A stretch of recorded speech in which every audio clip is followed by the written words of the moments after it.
അരുണാണ് ആ വല്ലാത്ത വാർത്ത രാവിലെ കേരളത്തെ അറിയിക്കുന്നത്. അരുൺ രാജാണ് ആദ്യം ആ സ്കൂളിലേക്ക് എത്തുന്നതും ആ പറയുന്ന ദൃശ്യങ്ങളൊക്കെ കേരളത്തെ കാണിക്കുന്നത്. അവിടെ എത്തിയപ്പോൾ മുതൽ ഈ സമയം വരെ നമ്മൾ കാണുന്നത് അനാസ്ഥകളുടെ കൊടിയ ഘോഷയാത്രയല്ലേ, അനാസ്ഥകളുടെ പരകോടിയല്ലേ അരുൺ?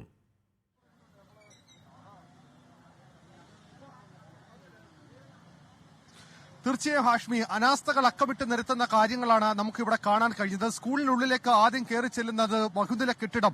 ആ ബഹുനില കെട്ടിടം കഴിഞ്ഞാൽ അതിന് പിൻവശത്തുള്ളത് തകർച്ചയുടെ ഭീതിയിലുള്ള നിരവധിയായ കെട്ടിടങ്ങളാണ്. അവിടെ കുട്ടികൾ എങ്ങനെയിരുന്ന് പഠിക്കുന്നു? നമ്മുടെ ഈ വിദ്യാഭ്യാസ രംഗത്ത് ഒന്നാമതെത്തിയ കേരളത്തിൽ ഇത്തരം കെട്ടിടങ്ങളിൽ എങ്ങനെയിരുന്ന് പഠിക്കുന്നുവെന്ന ചോദ്യം ബാക്കിയാകുന്നുണ്ട്.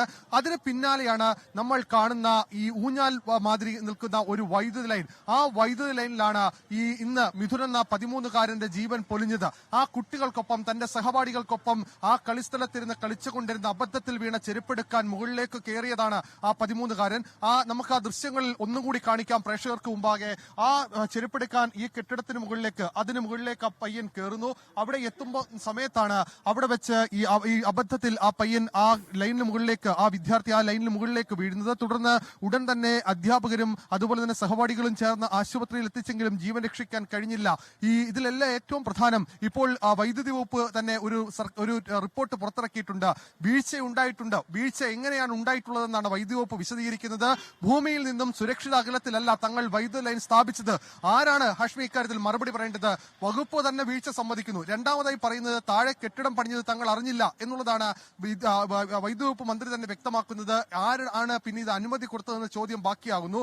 മൂന്നാമത്തെ പ്രധാനപ്പെട്ട കാര്യം, കെട്ടിടവും വൈദ്യുതി ലൈനും തമ്മിലുള്ള സുരക്ഷിതമായ അകലം 2.5 മീറ്ററാണ്. ആ 2.5 മീറ്റർ പോലും ഇതിൽ പാലിച്ചില്ല എന്നുള്ളതാണ് ഈ റിപ്പോർട്ടിൽ പ്രധാനമായും സൂചിപ്പിക്കുന്നത്. പ്രാഥമികമായി ഇലക്ട്രിക്കൽ ഇൻസ്പെക്ടർമാർ തയ്യാറാക്കിയ റിപ്പോർട്ടാണ് വകുപ്പ് മന്ത്രിക്ക് കൈമാറിയത്. ആ റിപ്പോർട്ടിൽ ഈ കെട്ടിടവും ഈ വൈദ്യുതി ലൈനും തമ്മിലുള്ള വീഴ്ചകളും ഈ വൈദ്യുതി ലൈൻ കടന്നുപോകുന്നത് സംബന്ധിച്ചുള്ള അനാസ്ഥകളും അക്കമിട്ട് നിരത്തുന്നുണ്ട്. ഒരുപക്ഷെ ഇനി കൂടുതൽ വിവരങ്ങൾ അത് പോലീസിന്റെയും വിദ്യാഭ്യാസ വകുപ്പിന്റെയും ഭാഗത്തുനിന്ന് വരുമ്പോൾ കൂടുതൽ ഇതിൽ വീഴ്ചകൾ എവിടെയൊക്കെയാണ്, പക്ഷേ വീഴ്ചകളൊക്കെ ചൂണ്ടിക്കാട്ടുമ്പോഴും ഒരു ജീവൻ നഷ്ടപ്പെട്ടിട്ടുണ്ട്.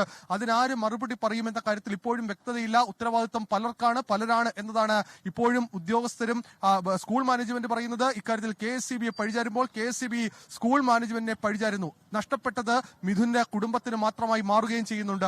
അരുൺ, ചെറിയൊരു ചോദ്യം എന്ന് പറഞ്ഞാൽ, ആദ്യം HM-നോട് അരുൺ സംസാരിക്കുമ്പോൾ മെയ് മാസത്തിൽ പരാതി കൊടുത്ത കാര്യം പറയുന്നുണ്ട്. അവിടുത്തെ വിദ്യാഭ്യാസ AEO DEO പറയുന്നുണ്ട്, അത് വാക്കാൽ എന്ന് പറയുന്നുണ്ട്. കൃത്യമായി അവിടെ നിൽക്കുമ്പോൾ എത്ര കാലമായി ഈ അപകടാവസ്ഥയിൽ ഈ ലൈൻ ഇങ്ങനെ നിൽക്കുന്നുണ്ട് അവിടെ അരുൺ?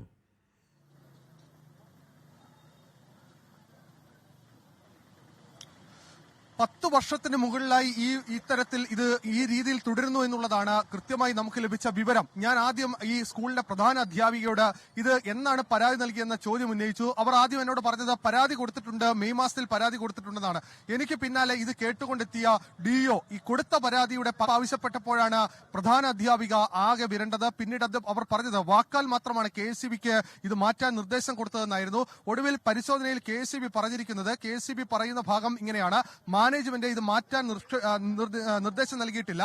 അടുത്ത മാനേജ്മെന്റ് കമ്മിറ്റി യോഗത്തിന് ശേഷം ഇക്കാര്യത്തിൽ തീരുമാനം പറയാം എന്നതായിരുന്നു ഒരു വാക്കാൽ പറഞ്ഞത് എന്നതാണ്.